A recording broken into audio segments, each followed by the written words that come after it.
So, this is correct. Size does indeed matter. When it comes to modifiers, of course. What do you think I was talking about? Get your mind out of the gutter. Give me 1 minute and maybe I can help you guys learn something when it comes to photography. All right? All right, let's do it. So, for those that don't know, my name is Yao and I'm a beauty and fashion photographer based in New York City. And today we're going to talk about modifiers and which ones to use when you are trying to recreate images like these. It's one thing that is very important for you to remember is that the larger the light source is relative to the size of your model, the softer the light. That is also true in reverse, right? The smaller the light source is relative to the size of your model, the harder the light. So what do I mean by that? Well, let me show you. Let's say you want to create this image right here, right? So it's a nice soft light image. How did I create it? Well, you can take an extra large umbrella, right? So the larger the light source is relative to the size of your model, the softer the light.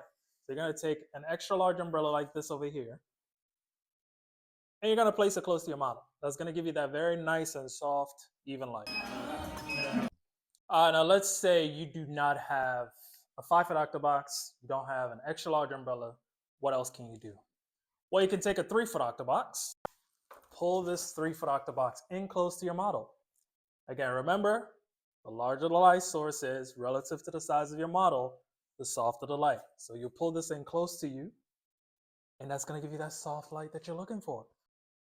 All right, now let's talk about the opposite of that example, which is hard light source. Again, remember, the smaller the light source is relative to the size of your model, the harder the light. So you can either take your bare bulb light source and move it far away from your subject. That's going to create hard light. Or think about mimicking the sunlight, right? The sun is high up, far away. You can either take a zoom reflector or magnum reflector. These are hard light modifiers. I love a magnum reflector. It's one of my favorite modifiers to use. You can take this light source, pull it far away and high up from your model. This is going to create a small light source relative to me, and that's going to give you hard light.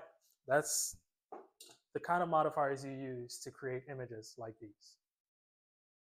All right, so I know that was more than 1 minute, but I hope that you stayed and you learned something. If you learned something, drop it in the comments below. Also, let me know any other questions that you have, and I'll try my best to answer them for you. Come back Wednesday where we'll talk about direction of light, loop lighting, split light, Rembrandt, butterfly, paramount.